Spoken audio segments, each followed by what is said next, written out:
my name is Shelby James, and this is my final PowerPoint presentation titled Effects of Dependent Adult Abuse.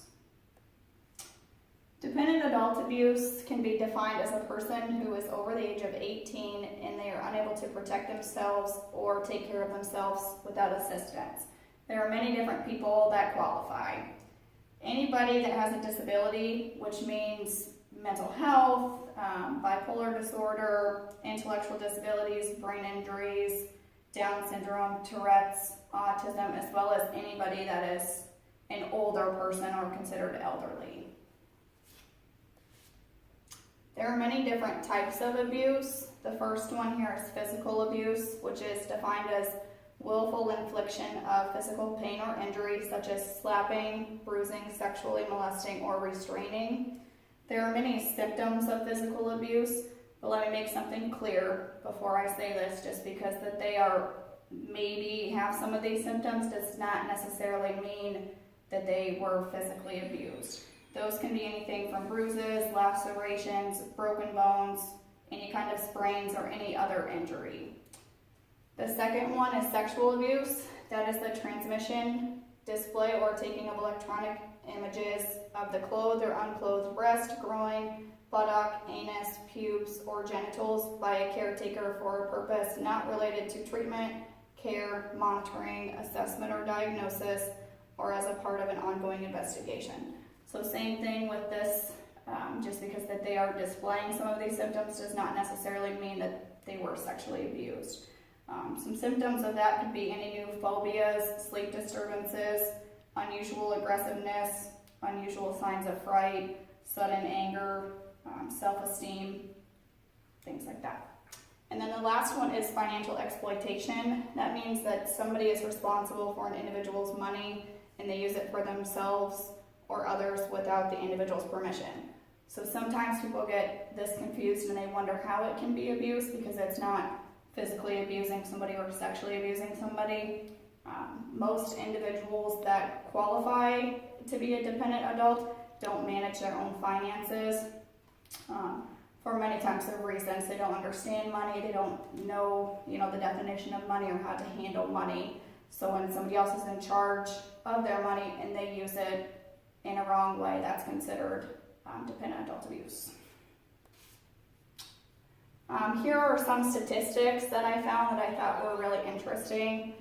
The first one is individuals with disabilities have a 4 to 10 times higher risk of being sexually abused or assaulted than those people that don't have disabilities.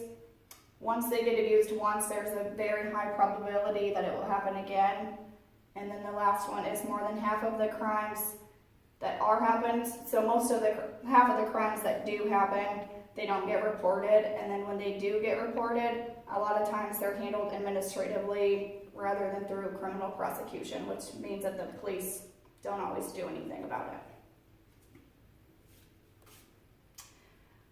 So why dependent adult abuse? This means why does it happen? One big reason is that they are an easy target. They might be nonverbal, which means that they can't communicate, so they can't come and tell a staff member, hey, somebody punched me because I wouldn't get in the bathtub, or somebody pulled my hair, or somebody slapped me. They aren't able to verbalize that. So when staff would ask them how things are going, they don't have a voice to be able to tell somebody how it happened.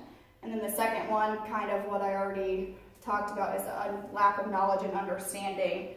They might not know that it's wrong. So if somebody, if they have a staff that rubs them on their leg every Tuesday night when they're at work, they might not know that that's wrong. And then back to the easy target, they don't know how to tell anybody. I have a video that I would like to share. It's some real life situations, and it's within a group home. So we'll watch that.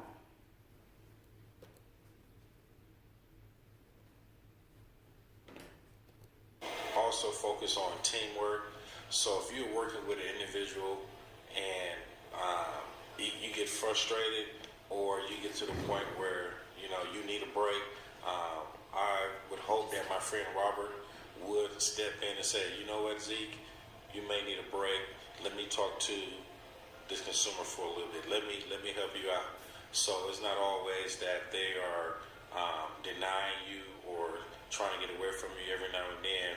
You know, we have to work as a team.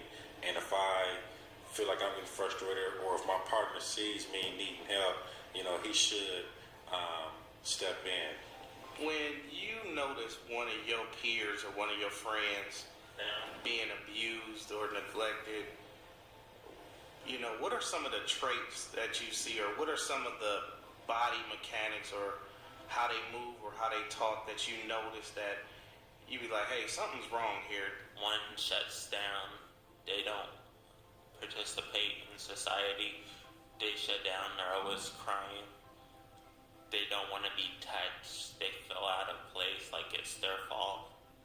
I know one thing I look at, just in my personal experience, a person who has a lot of power struggles. It could be a person who always has behaviors when they're working with particular staff, you know, or, you know, anything like that. You know, I'm going to look at that more. I'm going to look at that person more and see, you know, what's going on. Travis is not being Travis. If Travis is not happy, smiling, laughing, then we know automatically, hey, there's something wrong. And Zeke and I are looking at that to see something's going on with Travis. We need to find out if it's a certain staff, if it's a certain time of day. Working with individuals who are nonverbal, it is kind of harder because they can't tell you that something's wrong. But as long as you're observing them, and as long as you see that, hey, this is not ordinary what such and such does, you know, you can always pick up on that and be like, hey, something's wrong. A staff that's always, it's got to be their way or the highway. We look at that. You also look at other things in the staff. You know, majority of the thing is just control. You know, everybody wants control. Everybody wants to be in control. But in this field, you have to learn how to, it's a give and take. Another thing we look at is just how they interact with the clients. You know, you got to observe, and, you know, make sure that they are talking to the clients nicely, correctly. They're asking and not telling. Oftentimes we take that for granted, and we may tell the consumer to do something as opposed to asking them, even though they should do it, but we still should ask. We should always treat them with dignity and respect. But oftentimes we have to be the voice for the ones who are nonverbal, and they can't come to the supervisor, they can't go to the management, they can't say, hey, this person is doing this to me. So we have to watch out for.